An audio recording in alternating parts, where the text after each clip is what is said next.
Holy shit. Welcome to episode 43 of Break the Cycle with me, your host, Joshua Smith. I hope we have some people coming into the chat.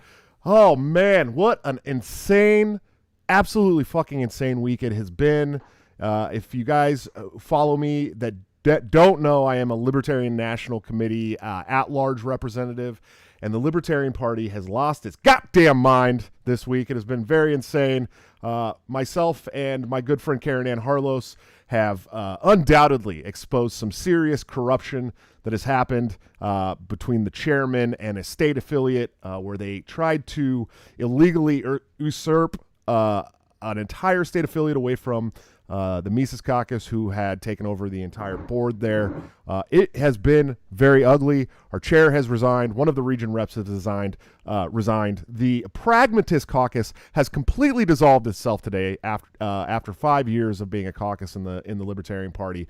And now members of the Libertarian National Committee are trying to get retribution against whistleblowers. Make no mistake, that is exactly what they are doing right now. They're going after Candidan Politics to try and remove her as an LNC secretary.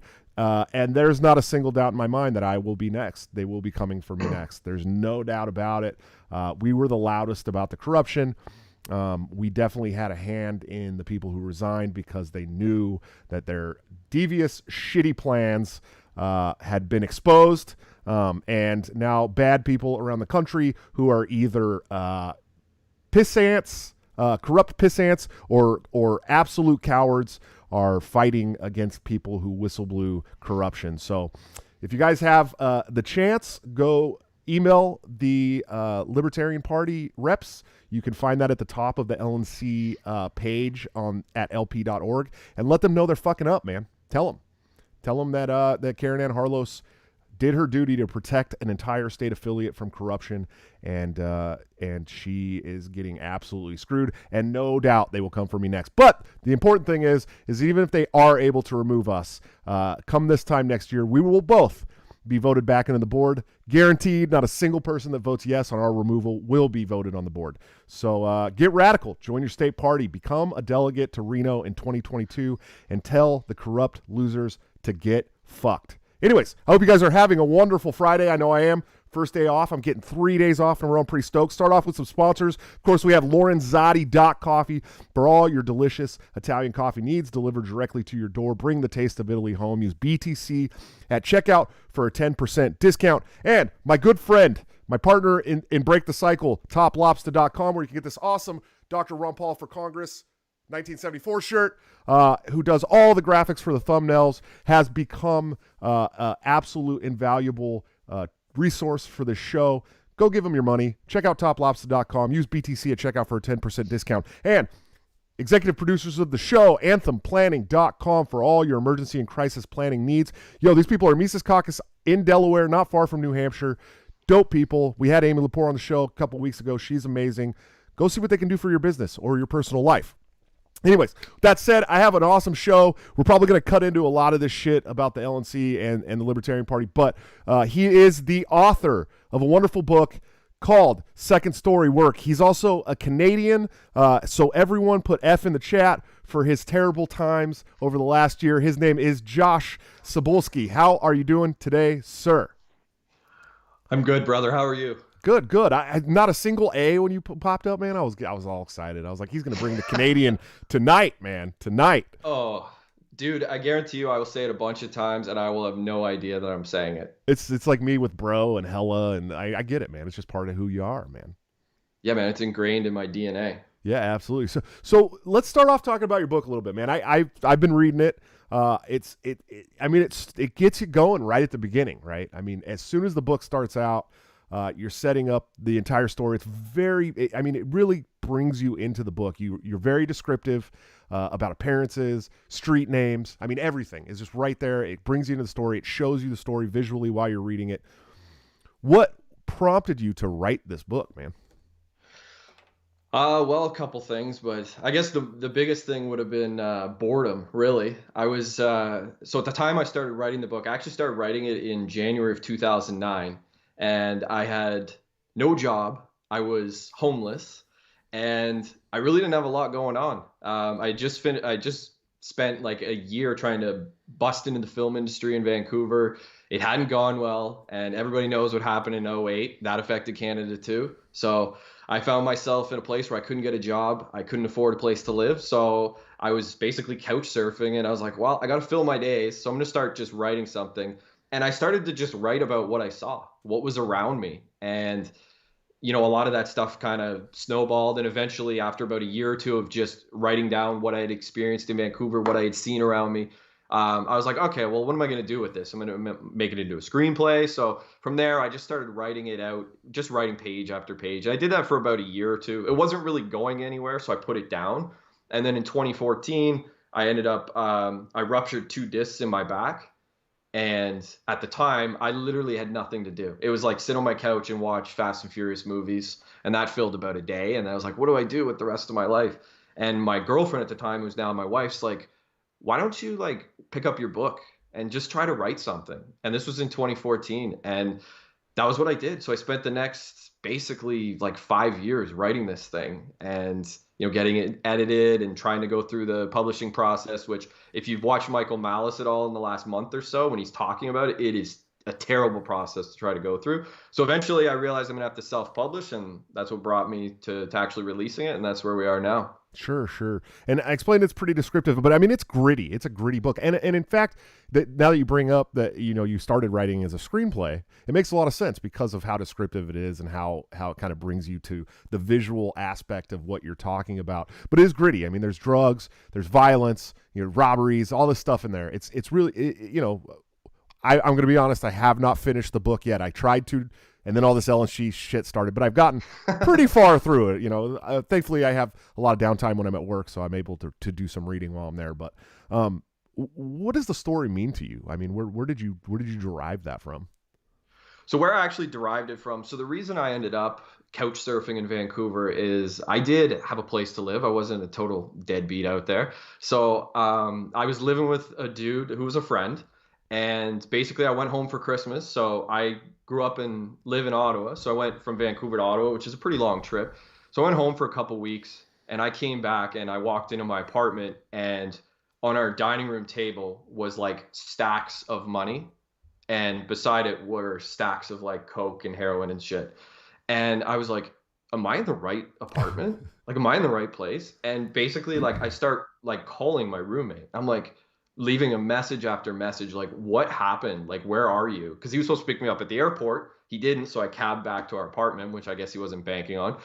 So anyways, I basically like packed what I could at that point and just bounced. And then he ended up calling me a few hours later. He's like, yeah, dude, I lost my job. I joined a gang. I was like, oh, cool. Like, great. That's awesome. I'm never going back to our apartment. Cool. Sure. So that was kind of what started. And then from there, that's where I had to start couch surfing, because like I was supposed to have a job and I didn't. And it was pretty hard to get an apartment without a, steady stream of income. So that was really what prompted it. Was I was like, what made him do that? Like, how did he feel so desperate that he needed to get into, the game? And you, having read the start of the book, you see that these guys can't afford their life. And that's what kind of pushes them into the criminal underworld, which ultimately that's where the story goes. And they just get deeper and deeper. And it's I drew a lot of inspiration from Breaking Bad, where you kind of just dip your toes in the criminal underworld and it just kind of pulls you down. And then you're right in and you're up to your neck in it. And that's sort of where the story started, and that's where it went. Sure. Yeah, absolutely. So I'm sorry. I don't know if you can hear one of my kids screaming upstairs, and I'm not sure why. But anyways, that I think this is 43 shows, and no one's ever heard my kids screaming in the background. So I think we've done pretty well, especially with 7 kids. You know what I mean? I was going to say, it's ironic because don't you have 43 kids now? Yeah, so 40, 48, 49, something like that. I don't know. One for each episode, I think. But there you go. Yeah. yeah, and then it was like the guys, Derek and all the guys in the book, they were on a good path. They were trying to go to film school and stuff like that, right? And then and then just kind of wanted more. And then I think what was Derek's breakup was kind of rough, and Yeah. So yeah, but like I said, definitely great book. You guys should read it. Let's talk about your trying to get this turned into a TV show. Yeah. Right. Sure. Yeah. And you got when it comes to Canadian TV, you got big shoes to fill, man. You guys got Trailer Park Boys. You got Letterkenny. You got some great shows up there, right? So Schitt's Creek. Yeah, Schitt's Creek. That's the big one. Yeah. Yeah, absolutely. So I forgot that's the big one now. The biggest one was the Trailer Park Boys, right? I mean, that was the biggest Canadian TV show for a long time, right? I would say so. Yeah, it's pretty huge. Longest running for sure. Oh man, yeah, it must be like 14 or 15 seasons, I think. Yeah, absolutely. It was getting up there with like The Simpsons at one point or something. But oh yeah, dude. So let's talk a little bit about what you've just started doing, because I watched some of your videos that you've been making on YouTube to try and get noticed so that you could get this book turned into a TV show. Where did that inspiration come from? Yeah, so I haven't done one for a while. So I was trying to do seconds to work, and basically the idea was I made a list of people that I felt could help me make this dream of turning my book into a TV series happen. So I started down the list.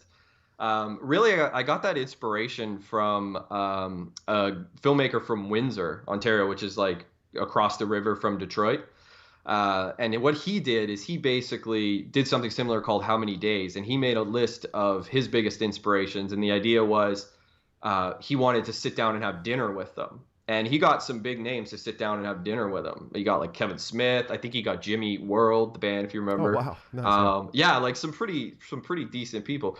But he ended up turning that into a music video career. So he started making music videos, and he made a whole bunch of Third Eye Blind music videos. You'd know them from the Bay Area. I do, yeah. Yeah, so he made a bunch of those, and they ended up moving to LA, and he got to make a feature called Scare House, which is like a horror movie. I think I've seen that movie. Have you? I don't think it's that great. I personally haven't seen it. I'm pretty sure I watch it, but I watch a lot of obscure horror movies. I mean, horror movies are my shit, so. Oh, dude, we should maybe talk about that later. I like 80s horror movies. So do I. So not to break you off, but yesterday I was standing in line at I think it was Casey's or something, and a guy walked in with a hat that said "Bad Taste" on it, and I was all, dude, I was like, you have a bad taste hat? Like nobody knows the movie Bad Taste. Peter Jackson, the guy who made the Lord of the Rings, used to make really cheesy horror films in the 80s, and Bad Taste was one of them. And I was just blown away because no one knows that movie, really. You know what I mean? So, anyways. No. There's a lot of good stuff coming out of Australia even now, film-wise. Yeah. I could talk about movies all day, to be honest with you. Same. But go back, please. I'm sorry. I didn't mean to cut you off. Yeah, so How Many Days was kind of my inspiration to make these videos, and I was doing it till my computer blew up, and then now I have a new computer, so maybe I can start back up again. But yeah, the idea was trying to get people who I think could help me involved. So I managed to get I got a band from Texas involved called Recent Rumors. I like a lot of their music. I wanted it for the show, so made some videos for them, and they reached out and they're like, yeah, dude, like absolutely you can use it. And then one of my favorite movies ever is a movie from the 80s called Miracle Mile. Most people have never heard of it. Is that the hockey movie? No, that's Miracle. That's right. Yeah. So Miracle Mile is like an 80s movie. Takes place in LA. It's like a apocalyptic kind of movie, like nuclear war. Anyways, the director of that, I made videos for him, and he ended up reaching out to me, and we had a talk for like 2 hours. And he's like, dude, I can't get involved. Like I have so much going on. He's like, but feel free to bounce ideas, or if you have like directions you want to go, feel free to reach out anytime. Which was pretty cool for like a Hollywood director to do that. Like I'm a nobody from, rural Canada. So like, what the hell does he care? But so yeah, that's what I've been trying to do. And we'll see if we can make anything happen. But yeah, the idea is to try to make it into a Canadian television series. It's not easy. It is going to take a long time. I've been trying to make a TV show for 15 years. Sure. And eventually I gave up and was like, I'll just make a book. And we'll see if we turn it into anything. But well, a lot of the shows that are going to like Netflix these days and stuff, I mean, people are starting out as web shows, like on YouTube or stuff like, because you can make a whole web series on YouTube. You just got to fund it, right? That's the hard thing. Tricky part. So it could always be one of those things too, where if it's not working out the way you want it to work out, You can just start the what do they call that? The Indiegogo or whatever, and start raising money, make videos. You know what I mean? And then it's always another option, And I believe you have the fire to get this thing done, and you have my help wherever you need it. You know that. But let's talk a little bit about Canada, man. Sure, dude. Sure. I'm like super lucky to live where I live right now during all this shit. I mean, Iowa has been super, super easy about all this stuff. They had a mask mandate for like 32 days. They locked down for like a week and a half. And that was it. I mean, now the governor's like come out completely against the mask mandate. In fact, she's made it illegal to have a mask mandate in the state of Iowa. She's pushed to say that she'll use executive action to make sure we can't have COVID passports here, stuff like that. But you're in Canada, man, and you're in Ottawa, so yep. it's got to be. I don't know. Is there a big difference when it comes to this thing, depending on where you live, or is it so centralized that it doesn't matter? So yeah, it makes a huge difference depending on what province you're in. So for those who don't know, provinces are basically Canadian states. So where I live, Ontario, Rob Ford's brother, if you remember Rob Ford, crack smoking Toronto mayor, his brother is actually our premier. So he kind of dictates what goes on in Ontario. A lot of people talk about like Trudeau ruling with this like iron fist. He really doesn't have a say in what the provinces do. Like he can federally allocate the money and things like that. But in terms of like forcing a province to lock down, he doesn't have the authority to do that. So Doug Ford is actually a conservative. So he is a conservative premier, and we had for quite a while, like a few months, we had the most authoritarian lockdowns in North America, which is wild from a conservative. Sure. And he's up for re-election next year, and he is probably going to get destroyed because conservatives have not been down with this whole thing, obviously. So yeah, and the funny thing is, so he gets recommendations from his health officials, right? They're like, so basically what happened in March is like they made recommendations. They're like, oh, you should shut down construction sites because there's been a ton of cases coming out of those. Shut down land development, and there was something else I'm forgetting. But anyways, and he was like, okay, no, we're not going to do any of that. We're going to do this, and he did completely the opposite of what the health department told him to do. So not only did he piss off right wingers, he pissed off left wingers too. And then in April, he decided that golf was illegal. Golf and camping was illegal. And his health department officials are like, what? What's going on? So for a span of like 6 weeks, I could take my golf clubs on a plane with 200 people and I could fly somewhere and go play golf. But I couldn't go to a field by myself with my golf clubs. That was illegal. That doesn't make any damn sense. It sounds like California, really. I mean, to be honest with you, they're arresting people on the beach out there by themselves surfing. So surfing in the ocean. I remember that. By themselves, like completely by themselves on like a cold day surfing. And they're like, you're under arrest. And you're like, what the fuck is wrong with you people? I remember watching that and just being like, who's supporting this? Like, who's like, oh, this makes total sense. No shit. But anyways, that's what happened in Ontario. And what's funny is the most conservative province is Alberta, and that's where Libertarian leader Tim Moen lives in Alberta. And they also have a conservative premier, probably the most conservative in Canada. And he locked down super hard too, which is going to be interesting when he's up for re-election because he is not going to be popular. And there is a huge liberty movement in Alberta. So the conservatives are very divided there. So it's going to be interesting what goes on out there, what happens here. But a lot of the other provinces, like the kind of north of you, like Manitoba, Saskatchewan, they didn't really have much in the way of lockdowns. I had a friend who went out to Saskatchewan, and they're like, hey, mask mandates here. Like, it's just a completely different world. It's a little similar to the States. I feel like it's a little more rural in that area, right? Like Saskatchewan.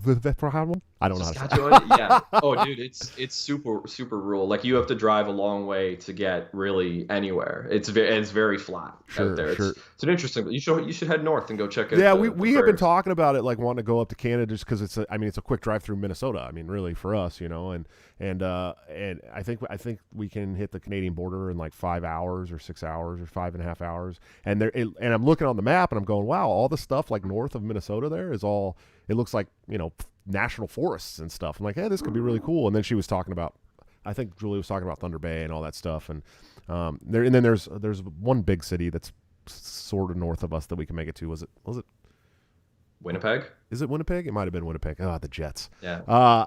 The Jets. The Jets. Well, you live in Ottawa. Are you? And you're not a Senators fan at all? You don't even like the Sens at all? Unfortunately. Not at all. No. We did appreciate Eric Carlson though on the Sharks, man. That was cool. Yeah.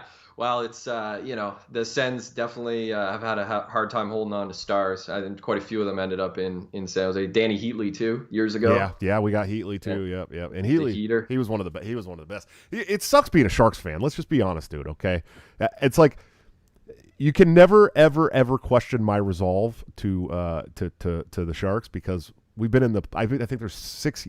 Thanks, dude. I appreciate it. That's very nice of you. It's very nice of you. Oh, man. And it's Jones. Poor Jonesy. He should be like a Hall of Fame. He should be a Hall of Fame goalie. It's unfortunate. He has weeks where you're just like, man, this is the best goalie in all hockey. And then he has another week where you're just like, dude, get rid of him. He's, you know what I mean?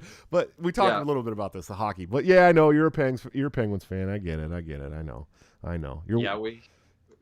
We had a good run in 2016 when we beat the Sharks in the final. For those who don't, I bet you did. I'll get rid of that for you. At least you're not a fucking Vegas Golden Knights fan, because then we couldn't even be friends. Like I just can't be friends with Knights fans at all, dude.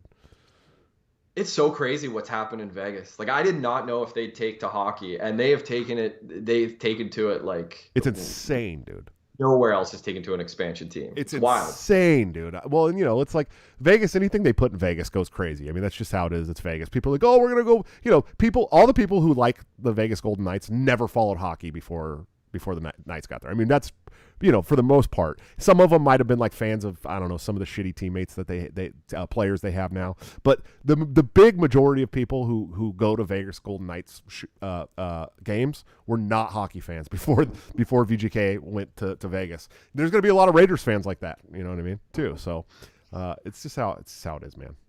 And you aren't a Raiders fan, being from the Bay Area? That's surprising. I know all of my sports teams are Bay Area except for in football. But I do, so if like I'm a Cowboys fan, so like if the Cowboys aren't playing, in the playoffs or we're not, they're not playing the Cowboys, I root for the Raiders or I'll root for the Niners. Like, in the Super Bowl recently when they were playing Kansas City, I rooted for the Niners because, like, fuck, it's the hometown team. I mean, you know what I mean? I grew up 20 minutes from Oakland and 30 minutes from San Francisco. So, I mean, but I'm a diehard Oakland A's fan, diehard San Jose Sharks fan, and diehard Golden State Warriors fan.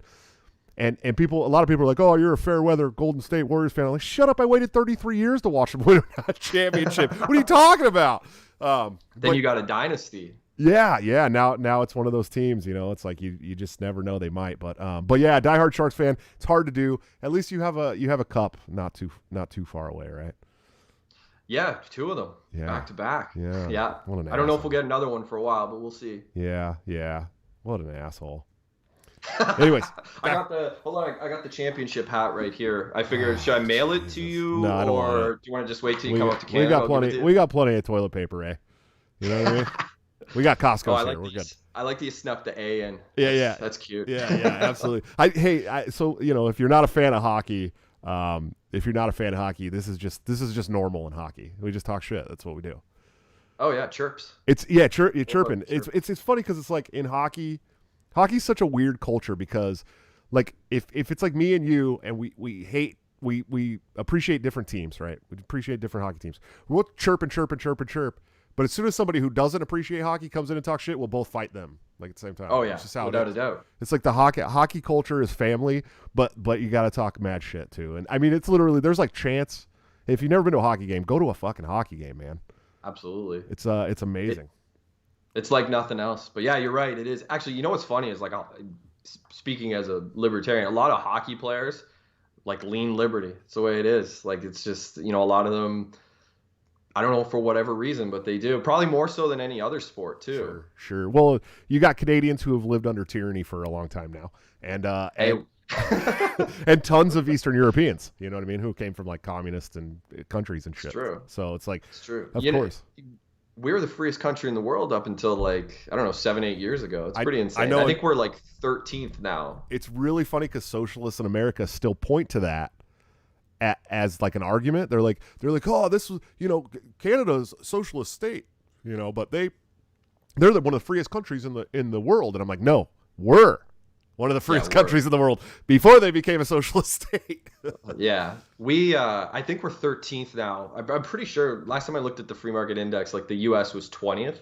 I could be wrong about that, but it's something like that. But yeah, Canada's still 13th. We were first probably 2012, 2013. Sure, yeah. It has been insane to watch kind of it slip away a little bit. It's been weird for sure. Sure. I got a super chat from let's see, Jason Chirichio. I always forget how to say your last name, bud, but Jason, who's a homie, he said he's doing good. What happened to Josh's hair? I got a haircut today. That's what happened to Josh's hair.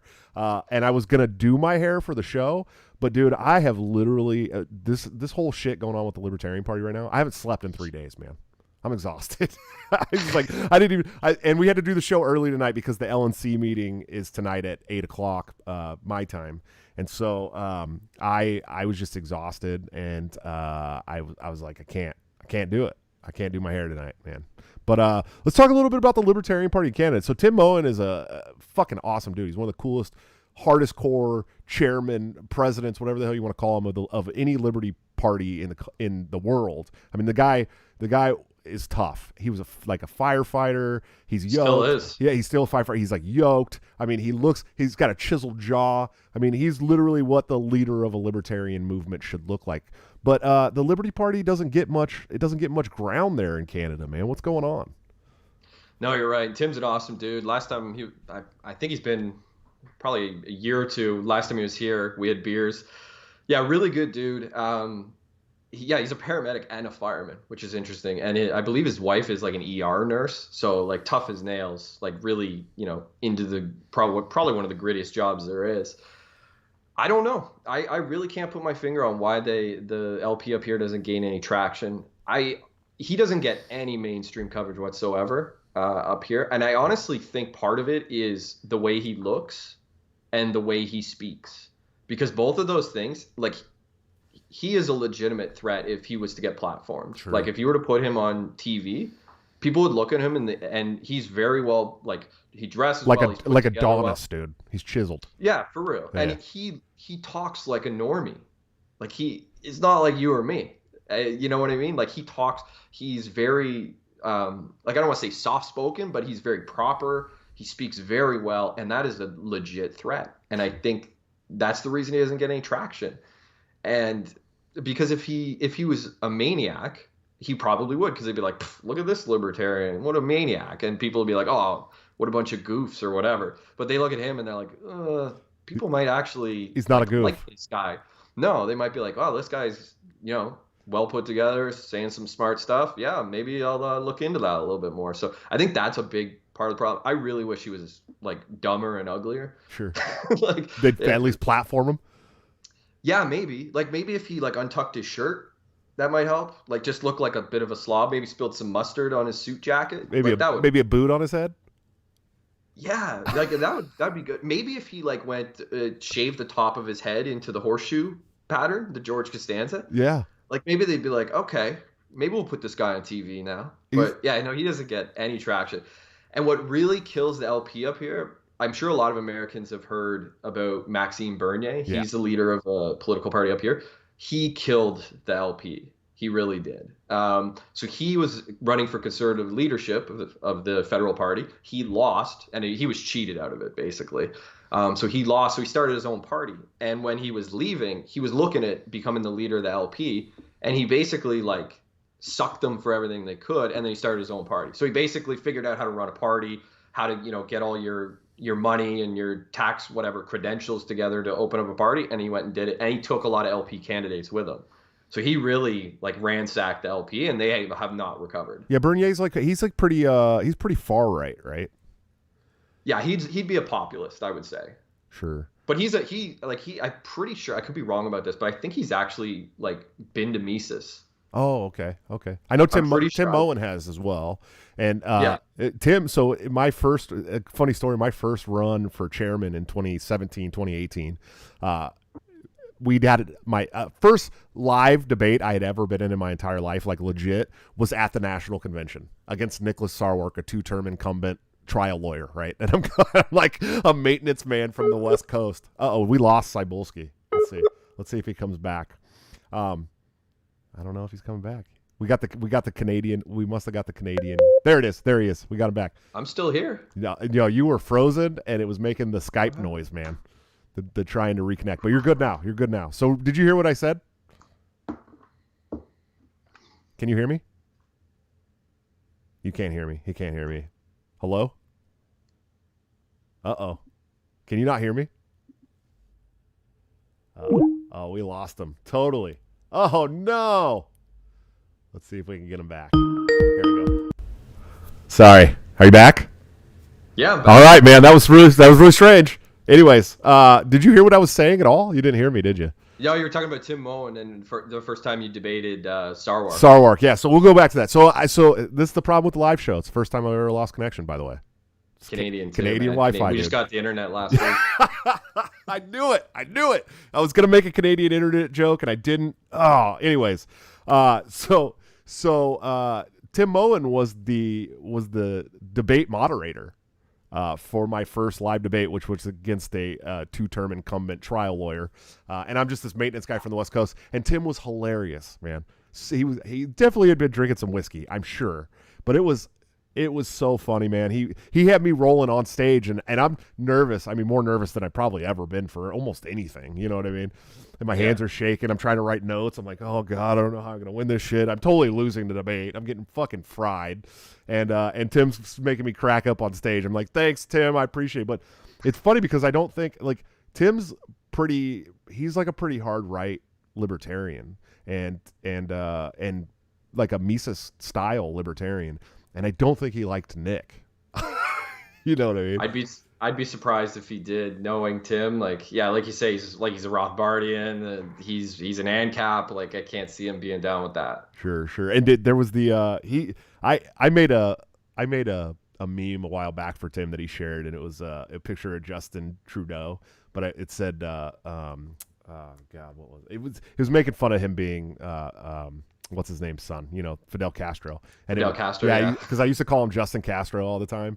And, oh, God, what was it? Don't be afraid to go back to being a teacher or some shit. Or I don't remember, but it was funny. And Tim shared it. But he dressed up as Fidel Castro one year as Justin Trudeau as Fidel Castro.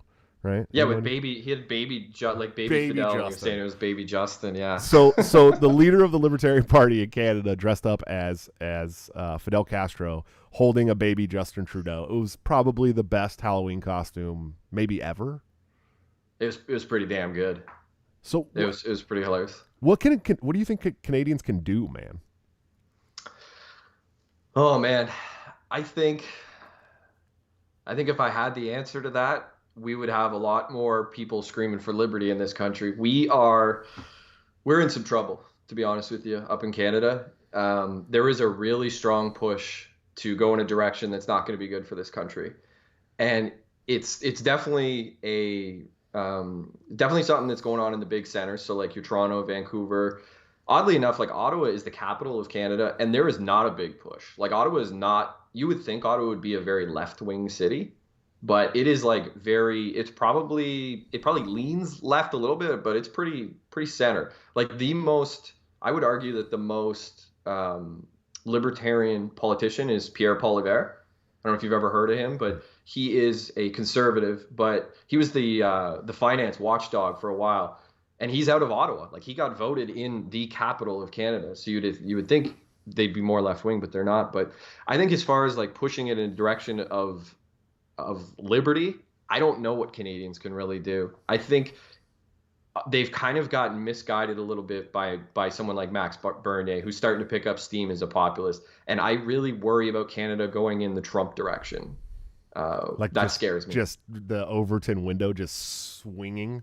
Big time. Yeah. I worry about that because Trudeau is very left. And I worry about us just going past any sense of like normalcy and going hard right.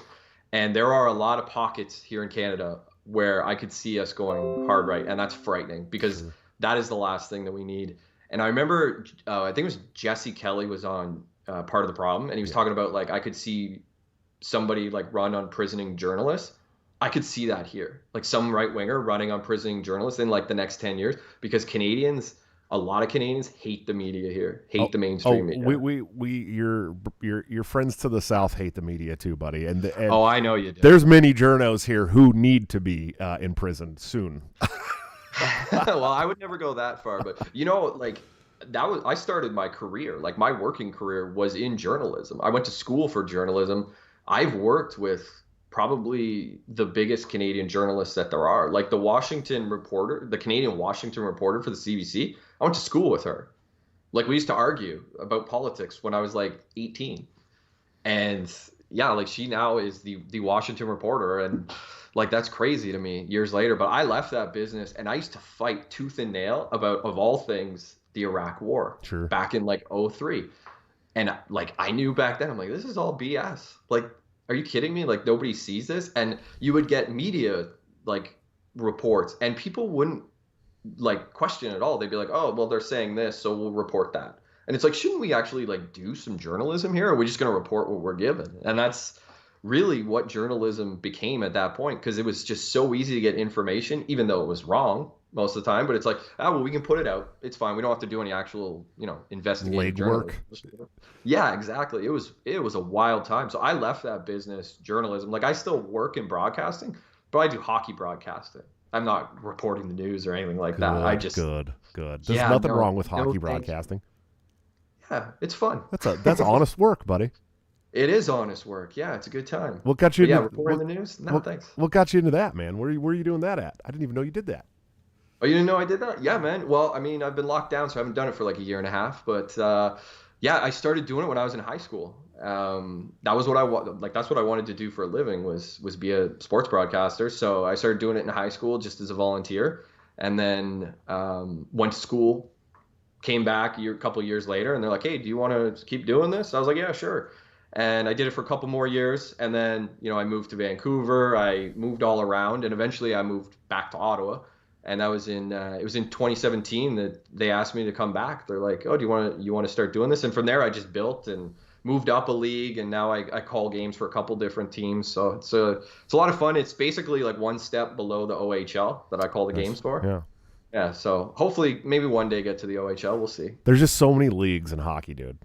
It's insane. Oh, it's crazy. It's so hard to keep up with. I followed obviously the NHL and then the AHL, obviously because I like the Barracudas as well. And when I lived in Portland, Oregon, they had the WHL there, which has the Winterhawks, which is a cool team to follow too. If you guys are in the Northwest, the Winterhawks fun team to watch. They've won a lot of championships. So but then good hockey. Then we moved here into Iowa, and there's like 25 leagues just in Iowa. No professional. I mean, they have AHL. They have the Iowa Wild. Wild farm. Yeah, the farm team of the Minnesota. So we had the Iowa Wild here, which was closed down most of this last season to us, and now it's open. Now it was open again, and then but we have this team, the Bucks, the Clive Buccaneers, and they have this little stadium just right up the street from us, man. And games are like $12 or $8 or something, and man, it was a blast going to watch these. And these kids are 17 to 20 or whatever. Super young kids, and they're like 17-year-olds fighting 20-year-olds. It's hilarious. I don't know why it's funny to me, but it's a lot of fun, man. Hockey rules, dude. It does. It is really the king of sports, in my opinion, and I'm not even Canadian. Yeah, it is. The problem is the NHL is such a poorly run league, but hockey, I always say it's the best game and the worst league. Yeah, sure. I get that. I definitely get that. But yeah, and you guys up in Canada, I mean, I can only imagine how you probably have like 25 hockey stadiums all around you, everywhere you go. Yeah, where the Sens play, I was like 5 minutes from my house. And then, I don't know, it's probably, in terms of arenas, there's probably 30 arenas within like a half an hour of me. Nice. That's wild. There's a lot. Yeah, it is everywhere. Like ice time is not really an issue here, but everybody plays. So, sometimes it can be depending on where you live. Sure. And everybody just plays hockey. I mean, it's like normal part of life. Probably like us in football. You guys just play hockey. That's true. Like that's a pretty good comparison, but like it's winter here 8 months of the year. So we get like cottage weather and stuff like that. Like we haven't even opened our cottage yet. We're going to open it on July 1st, and it'll probably be shut down by like mid-September. Sure. To swimming and stuff like that. Well, you guys, like a 2 months. You guys are crazy. You're like, it's -40. Let's go outside and play hockey. Oh yeah, dude. Like go play on an ODR. Yeah. Dude, I can't even barely survive when it got like -20, and then like with the wind chill it was -40 here like one day, and I was like the most painful thing. I was like, my nose hairs froze. I was like, I can't stand this shit. I don't know how you guys do it. Well, I mean, I grew up in it, so I'm pretty used to it. But like when I lived north of Thunder Bay, I lived 5 hours north of Thunder Bay, and at one point we were shooting a film up there, and it was minus 63 Celsius.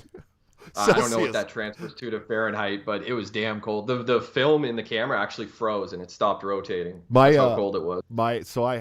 I've tried to start the winter here out with just a shovel. I was like, I got this. I'll just shovel the snow, no problem.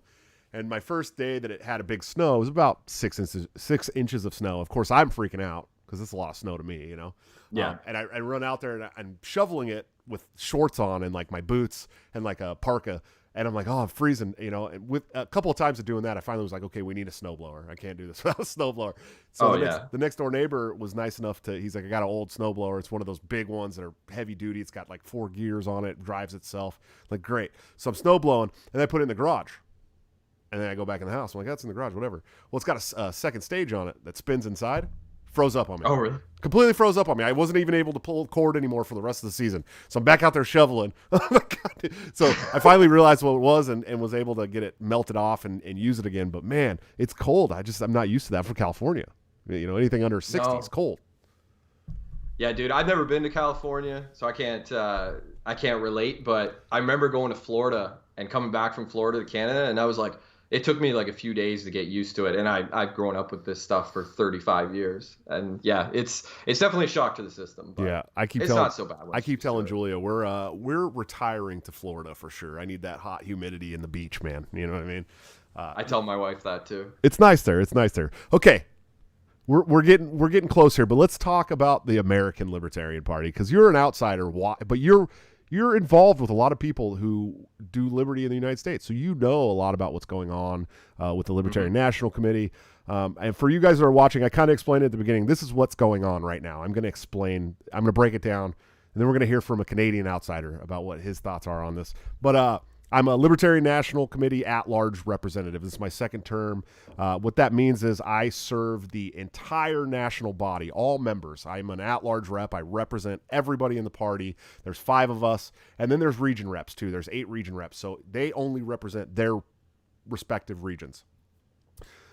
There's a New Hampshire state party so there's the caucus, the Mises Caucus. It's been doing really well. It's taken over about 25 state boards throughout the country. I'm a fan of the Mises Caucus. I'm a fan of the Mises ideology. And so people were starting to get a little worried. And something happened in New Hampshire that we, as a caucus, decided we would support a chair lady named Gilletta Jarvis, who was not Mises Caucus, not even really Mises Caucus friendly, but it was kind of an olive branch. Okay, we're going to take this whole board, but we'll make a non-Mises person the chair to show our solidarity with the other members of the state. And what did that do?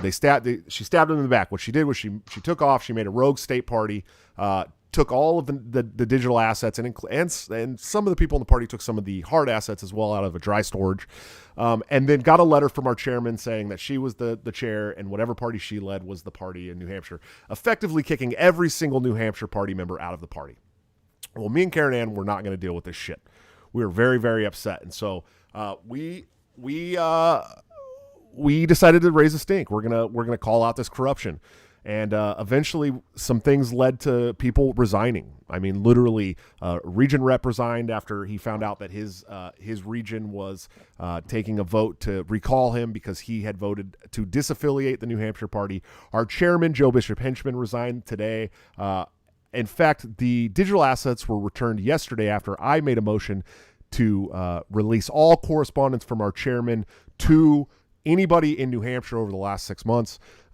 Within an hour of making that motion, all of the digital assets were returned to the rightful New Hampshire party. Now today, after all of this is going on, the National Committee is starting to go after Karen Ann Harlos, who has been very, very loud about what's going on. They are trying to remove her from the Libertarian National Committee today.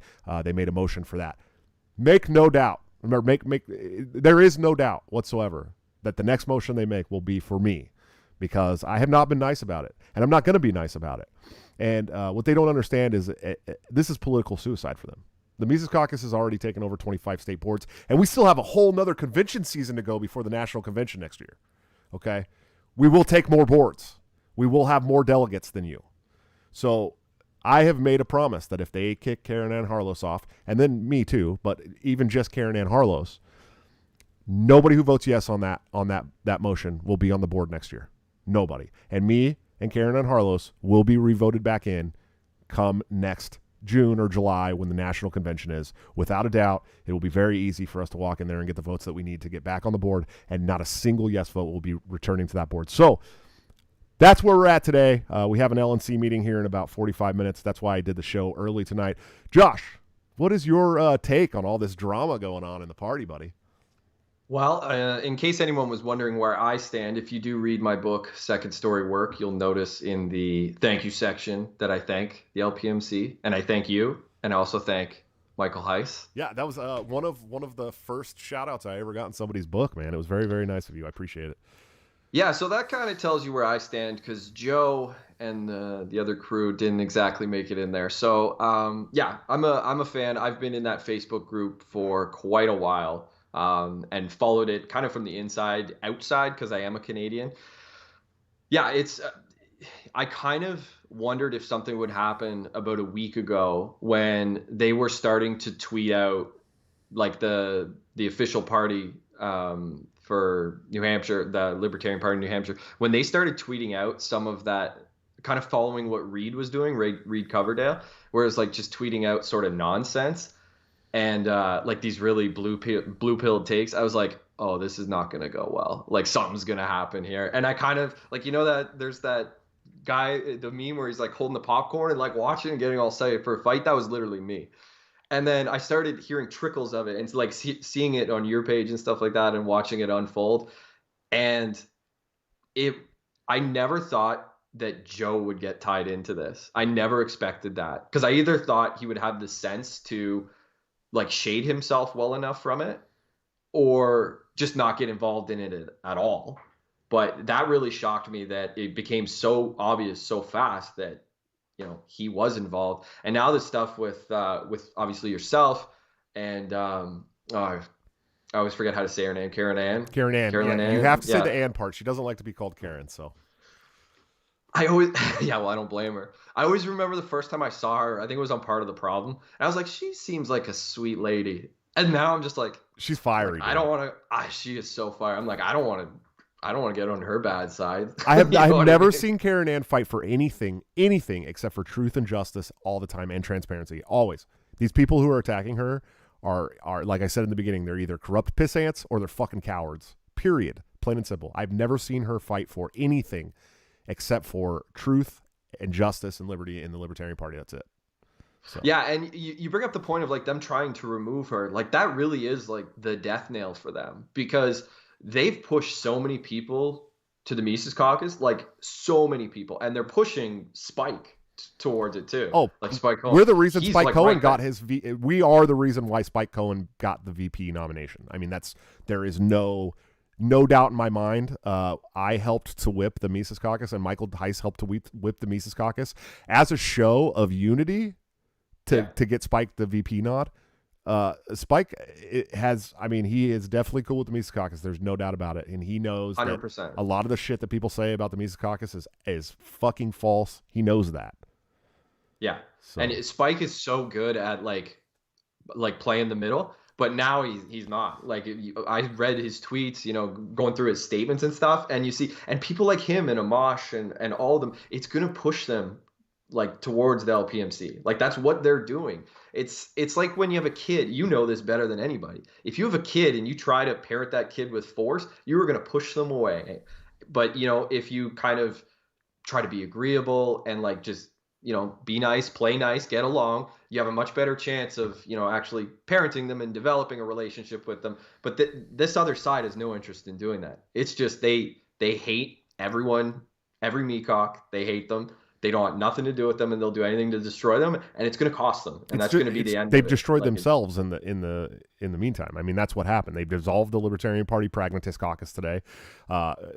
Two of the Pragmatist Caucus board members dropped off the board. It is the death knell of a dying breed, is what's going on right now.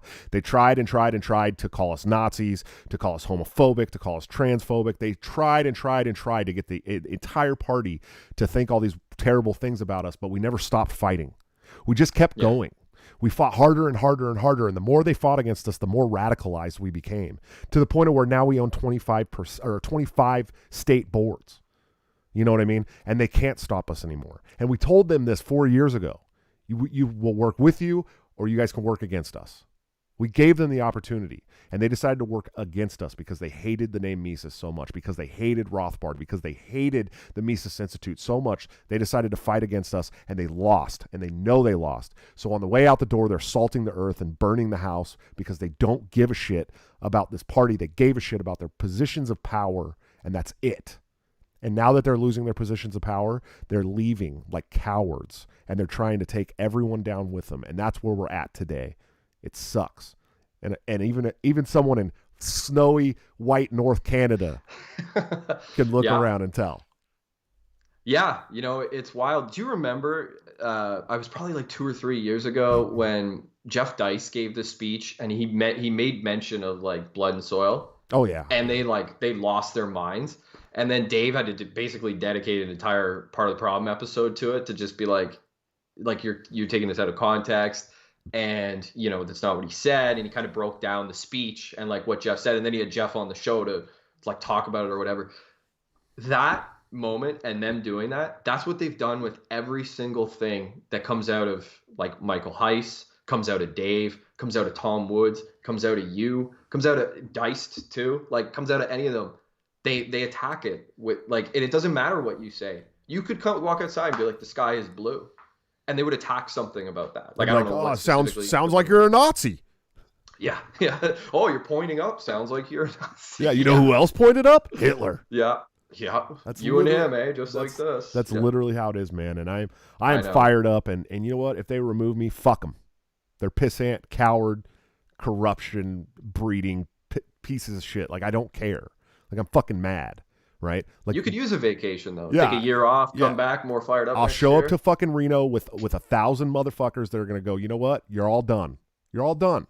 That's what's gonna come down to. And I don't care. Like, I don't even care at this point. Like, we exposed the corruption, and they're getting retribution by kicking us off the LNC as their last stand in the Libertarian Party. That's it. It's over after that. Even if you kick me off the board, you're still done. Because we're going to walk into the National Convention in 2020 in Reno at the Golden Nugget and tell you to get fucked. Yeah.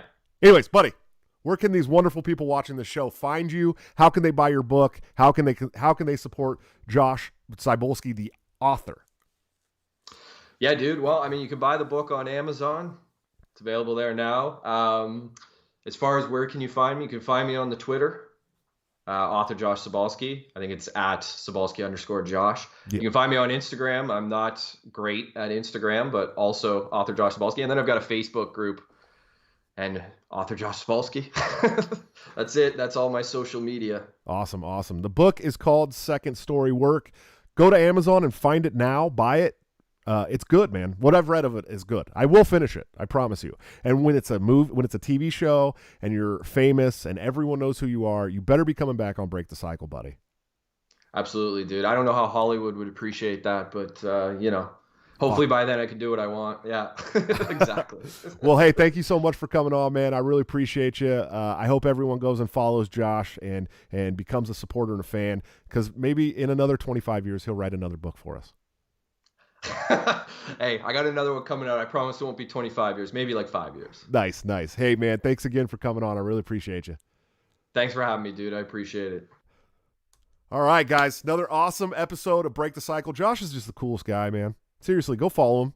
Go buy his book. I know somebody else from my Instagram today went and bought his book after they saw the posting. So I'm stoked that people are buying it and they're going to read it. Give it a chance. It's actually it's fiction.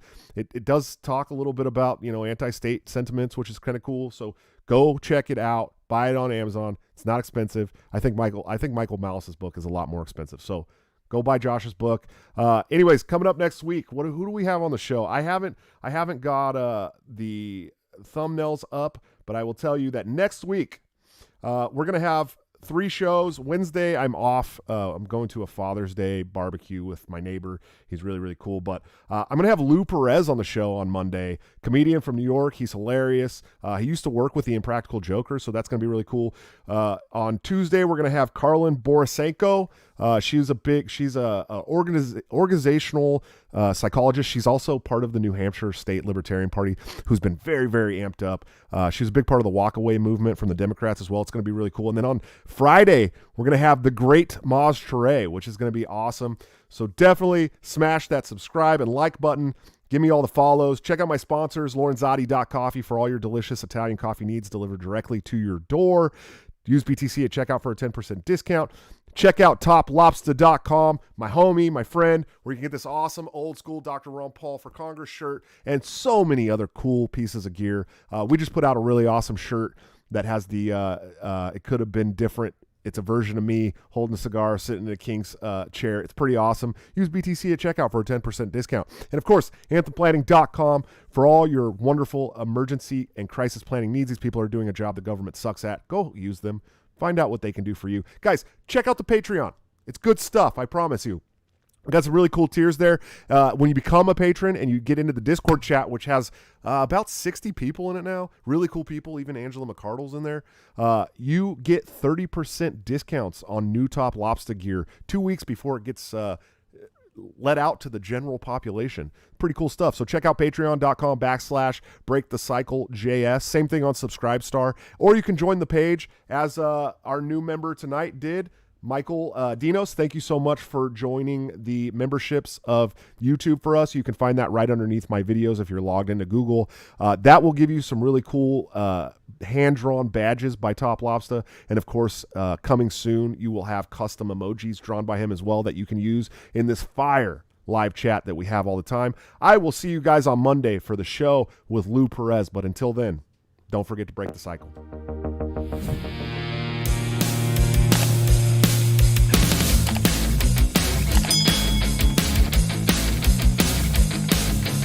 Due to legal reasons, I just have to explain.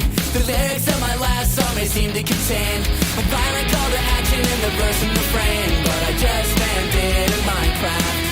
The helicopter part was in reference to GTA 5 and the things you do. So any violence you commit, I am not an excuse, because I just meant it in Minecraft. Well, a chipper is my friend and he's constantly cold. Accusations of incitement getting totally old. Make your own choices, yeah, you have control, because I just meant it in Minecraft. Obviously I would never advocate force, unless there's due process and a trial, of course. And if you're convicted, we will make you a corpse in Minecraft, just in Minecraft. Nothing I mean, you know it. No product dinners cause it closed for COVID. Holy shit, I think I'm a poet.